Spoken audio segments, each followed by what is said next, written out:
Andrea sa Most Beautiful Face in the World title.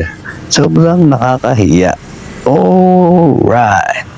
Hanggang ngayon ay hindi pa rin makapaniwala ang kapamilya actress na si Andrea Brillantes matapos itanghal na Most Beautiful Face in the World 2024 ng TC Candler at Independent Critics. In fairness, deserve naman ng isa sa pinakatagumpay na multimedia young star ngayon sa entertainment industry ang bago niyang achievement. Full of gratitude, very honored na sa daming magandang babae, napili ako maging top 1. Wala akong ibang masabi kung hindi thank you. Ang pahayag ni Andrea sa naganap na Star Magic Spotlight Press Con nitong Martes, January 21. Last year kasi napabilang na rin ako pero I think from what I can remember, top 16 yata. Doon pa lang super happy na ako. Mapabilang doon. Kahit nasa 50, what like, siyempre such an honor talaga mapili yung face ko. Ganyan. So, nung nalaman ko na parang top 1 ako, ano lang yun random Tuesday yata yun or something, tapos nag-aayos akong buhok. Tapos nalaman ko, hala, top 1 ako. Pag-alala pa ni Andrea.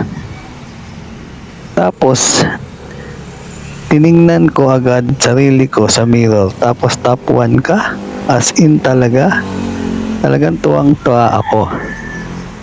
Tapos ang una kong tinanong talaga, yung mami ko. Sabi ko, ma, anong feeling? Ikaw ang naglabas sa mundo ng top 1 ganyan. Siyempre, masaya kaming lahat. Thankful lang ako pero hindi ko siya siyempre pinapasok sa ulo ko na top 1 ako.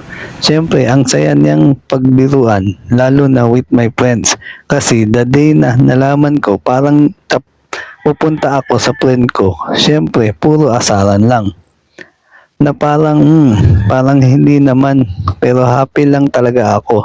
Ang saya lang niya, I'm happy but hindi ko siya pinapasok sa ulo ko na top 1 ako kasi ayoko naman na dun lang nakadepende yung pagkatao ko tsaka yung lahat ng pinaghihirapan ko, di ba?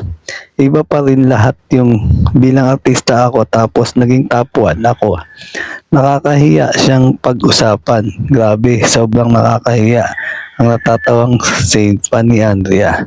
Ngunit ayon sa dalaga, kahit nahawak niya ngayon ang titulong most beautiful sa buong mundo, may mga pagkakataon nakakaramdam din siya ng mga insecurity.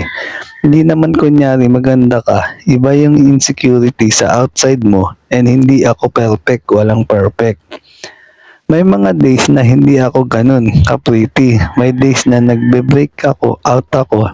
Like ngayon, meron akong sister. Diyan. It's all about perspective. It's all about your mindset. Chika ni Andrea. Pinagdiinan din ng actress na hindi siya nagpapatalbog sa kanyang insecurities. Worth it ba na maging insecure ako over things, or worth it ba na mag-depend ako sa mood na masisira araw ko? Pero yes, normal lang ma-insecure. Normal na may good days and bad days ka.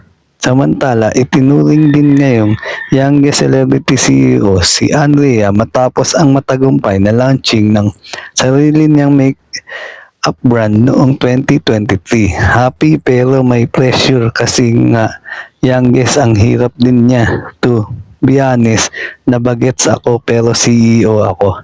Kasi alam mo yung gusto mo maging boss pero lahat ng nakasama ko sa office mas nakakatanda.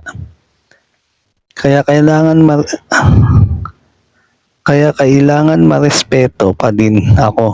But I have to stand my ground kapag nagiging boss ako. Pero buti na lang, very blessed ako sa mga nakakapartner ko sa business ko. Pahayag pa niya. At yan ang totoo. Alright. Thank you for watching po. Follow for more videos. Salamat.